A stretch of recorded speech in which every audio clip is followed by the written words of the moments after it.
سلطان العارفین حضرت سخی سلطان باہو رحمۃ اللہ علیہ آوان قبیلہ سے تعلق رکھتے ہیں، اور آوانوں کا شجرہ نسب حضرت علی کرم اللہ وجہ سے جا ملتا ہے۔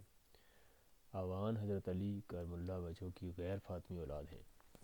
سلطان العارفین حضرت سخی سلطان باہو رحمۃ اللہ علیہ کے اجداد وادی سون سیکسر یعنی تحصیل نوشہرہ ضلع خوشاب کے گاؤں انگا میں رہائش پذیر رہے۔ انگا کے قبرستان میں سلطان العارفین رحمۃ اللہ علیہ کے دادا حضرت سلطان فتح محمد رحمۃ اللہ علیہ کا مزار ہے۔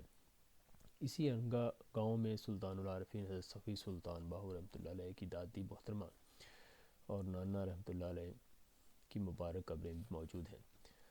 سلطان العارفین حضرت سخی سلطان باہو رحمۃ اللہ علیہ کے والد محترم کا اسم گرامی حضرت سلطان باز زید محمد رحمۃ اللہ علیہ تھا۔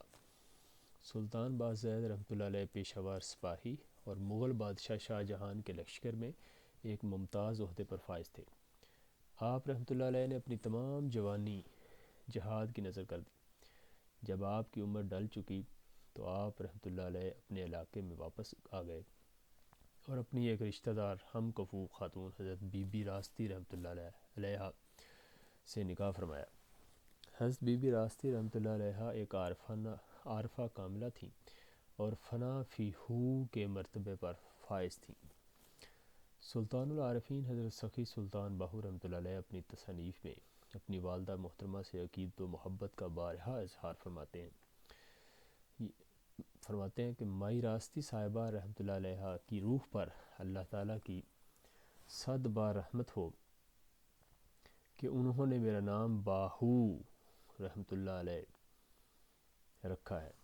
سلطان العارفین رحمۃ اللہ علیہ ایک بیت یعنی شعر میں فرماتے ہیں: راستی از راستی آ راستی رحمت و غفران بود بر راستی، یعنی جس کا ترجمہ ہے کہ راستی رحمۃ اللہ علیہ راستی یعنی حق سے آراستہ ہیں، اللہ کی رحمت و مغفرت ہو راستی رحمۃ اللہ علیہ پر۔ آپ رحمۃ اللہ علیہ کے والدین کے مزارات شورکوٹ شہر میں مرجع خلائق ہیں اور مائی باپ حضرت سخی سلطان باہو رحمۃ اللہ علیہ کے نام سے مشہور و معروف ہیں۔ سلطان العارفین حضرت سخی سلطان باہو رحمۃ اللہ علیہ یکم جمادی الثانی سن 1039 ہجری یعنی 17 جنوری 1630 بروز جمعرات بوقت فجر مغل بادشاہ شاہ جہان کے عہد حکومت میں قصبہ شورکوٹ ضلع جنگ میں پیدا ہوئے۔ آپ رحمۃ اللہ علیہ کی والدہ ماجدہ نے آپ رحمۃ اللہ علیہ کا نام حکم خداوندی سے باہو رکھا۔ سلطان العارفین رحمۃ اللہ علیہ سے قبل تاریخ میں کسی کا نام باہو نہیں ہے۔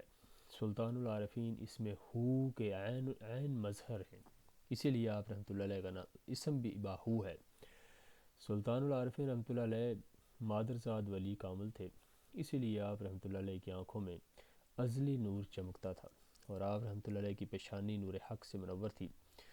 آپ رحمۃ اللہ علیہ زمانہ شیر خواری میں سیدنا غوث العظم حضرت شیخ محی الدین عبد القادر جیلانی رضی اللہ عنہ کی طرح ماہ رمضان میں سحر تا افطار دودھ نہیں پیتے تھے۔ بچپن سے ہی آپ رحمۃ اللہ علیہ میں نور حق اس قدر جلوہ گر تھا کہ آپ رحمۃ اللہ علیہ جس پر بھی نظر ڈالتے اسے واصل باللہ کر دیتے۔ اگر کسی کافر پر نظر ڈالتے تو وہ فوراً کلمہ پڑھ کر مسلمان ہو جاتا۔ اسی خوف سے کفار اور ہندو آپ رحمۃ اللہ علیہ کے سامنے نہیں آتے تھے۔ آپ رحمۃ اللہ کی یہ کرامت آخری عمر تک جاری رہی۔ ایک دفعہ آپ رحمۃ اللہ علیہ کی طبیعت بہت ناساز ہو گئی تو آپ رحمۃ اللہ علیہ کے حکم سے برہمن طبیب سے علاج کے لیے رابطہ کیا گیا۔ برہمن طبیب نے جواب دیا: میں ڈرتا ہوں کہ اگر میں ان کی نگاہ کے سامنے گیا تو مسلمان ہو جاؤں گا، ان کا کرتا یہاں بھیج دو۔ جب آپ رحمۃ اللہ علیہ کا کرتا طبیب کے پاس پہنچا تو وہ اسے دیکھتے ہی مسلمان ہو گیا۔ سلطان العارفین رحمۃ اللہ علیہ نے کسی قسم کا کتابی اور ظاہری علم حاصل نہیں کیا۔ آپ رحمۃ اللہ علیہ اپنی تصنیف عین الفقر میں فرماتے ہیں: مجھے اور محمد عربی صلی اللہ علیہ وسلم کو ظاہری علم حاصل نہیں، لیکن واردات غیبی کے سبب علم باطن کی فتوحات اس قدر ہیں کہ ان کے بیان کے لیے کئی دفتر درکار ہیں۔ آپ رحمۃ اللہ علیہ فرماتے ہیں: میں 30 سال تک مرشد کی تلاش میں سرگرداں رہا، لیکن مجھے اپنے پائے کا مرشد نہیں مل سکا۔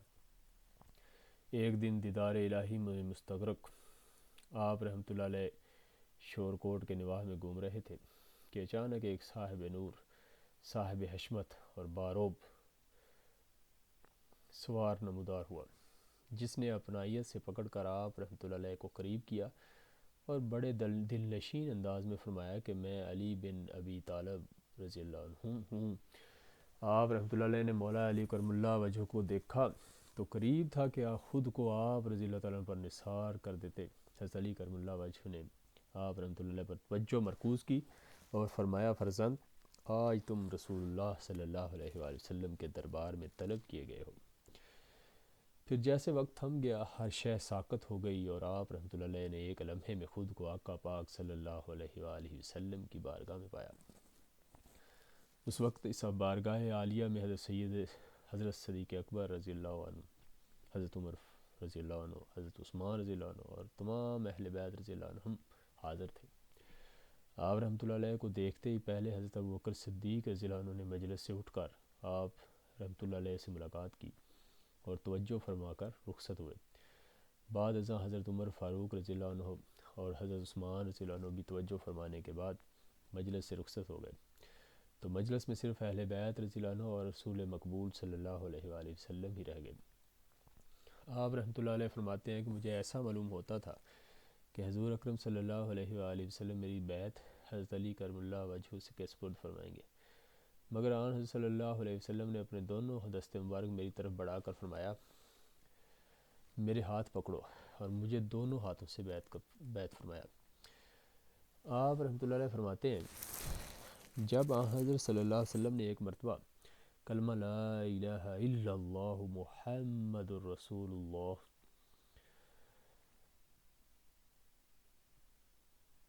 مجھے تلقین فرمایا تو درجات اور مقامات کا کوئی حجاب نہ رہا، چنانچہ اول و آخر یکساں ہو گیا۔ جب آن حضرت صلی اللہ علیہ وآلہ وسلم کی تلقین سے مشرف ہوا تو خاتون جنت سیدات النساء حضرت فاطمہ رضی اللہ عنہا نے مجھے فرمایا، تو میرا فرزند ہے۔ آپ رحمۃ اللہ علیہ فرماتے ہیں میں نے حضرت امام حسن رضی اللہ عنہ اور حضرت امام حسین رضی اللہ عنہ کے قدم چومے اور اپنے گلے میں ان کی غلامی کا حلقہ پہنا، تو نبی اکرم صلی اللہ علیہ وآلہ وسلم نے فرمایا، مخلوق خدا کو خالق کائنات کی جانب بلاؤ اور انہیں تلقین و ہدایت کرو، تمہارا درجہ دن بدن بلکہ گڑی بگڑی ترقی پر ہوگا اور عبدالآباد تک ایسا ہوتا رہے گا، کیونکہ یہ حکم سروری و سرمدی ہے۔ بعد ازاں آپ رحمۃ اللہ علیہ کو آقا دو جہاں صلی اللہ علیہ وآلہ وسلم نے غوث العظم محبوب سبحانی پیر دستگیر شیخ عبد القادر جیلانی رضی اللہ عنہ کے سپرد فرمایا۔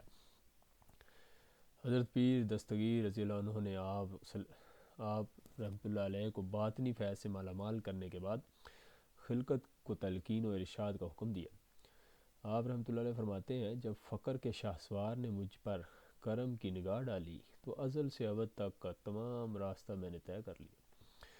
آپ رحمۃ اللہ علیہ حضور اکرم صلی اللہ علیہ وآلہ وسلم کی بارگاہ عالیہ میں حاضری کا حال بیان کرتے ہوئے فرماتے ہیں، جو کچھ میں نے دیکھا ان ظاہری آنکھوں سے دیکھا اور اس ظاہری بدن کے ساتھ دیکھا اور مشرف ہوا۔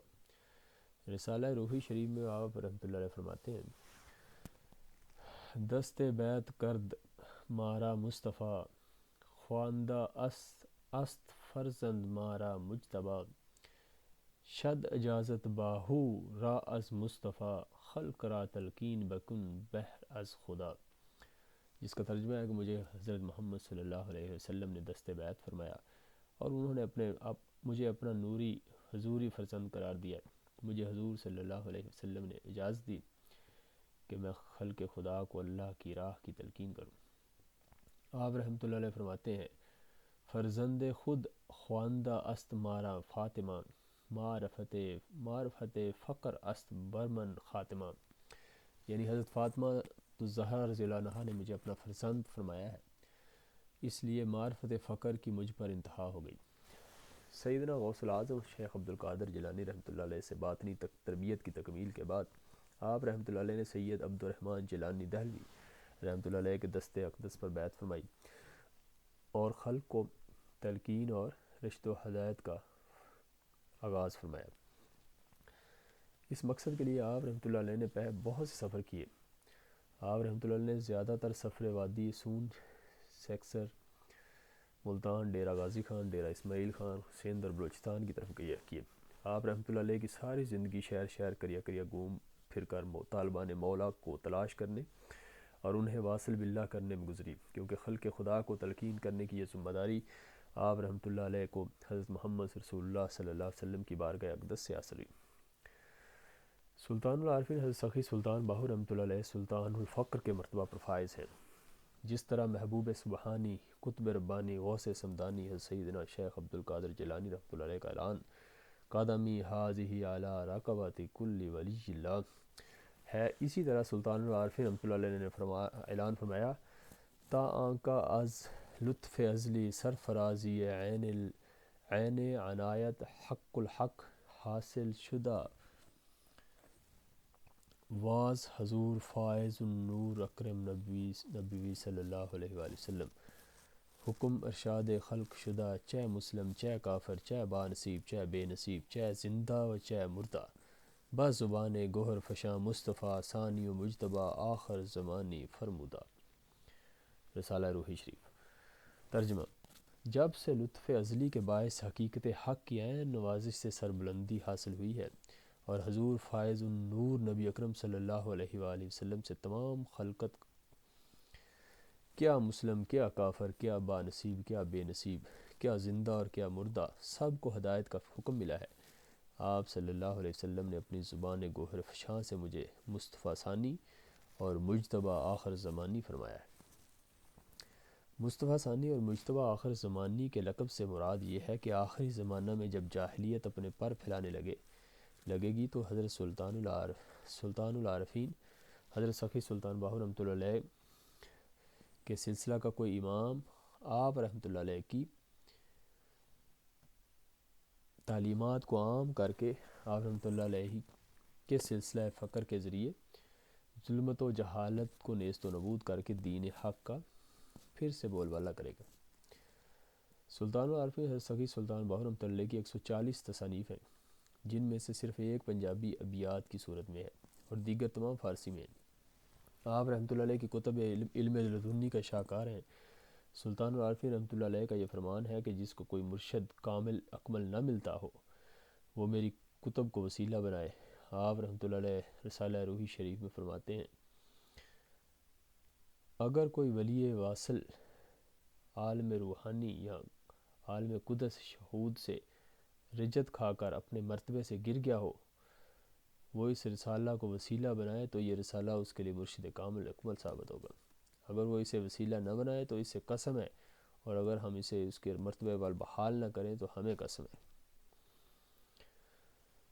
سلطان العارفین رحمۃ اللہ علیہ کا یہ اعلان آپ کی ہر کتاب میں الفاظ کی رد و بدل کے ساتھ موجود ہے۔ میرے مرشد کامل حضرت سلطان العاشقین حضرت سخی سلطان محمد نجیب الرحمن مجد اللہ اقدس اپنی تصریف شمس الفقرا میں سلطان العارفین کی تصانیف کے بارے میں رقم دراز ہیں۔ آپ کی جو کتب بازار میں تراجم کی صورت میں دستیاب ہیں ان کے نام درجال ہے۔ ابیات سلطان باہو رحمۃ اللہ علیہ، دیوان باہو فارسی، عین الفقر، مجالس النبی، کلید توحید، کلاں کلید توحید، خورد شمس العارفین، امیر الکونین، تیغ برہنہ، رسالہ روحی شریف، گنج الاسرار، محق الفقر، اسحاق القادری سمیت یہ ساری کتب ہیں۔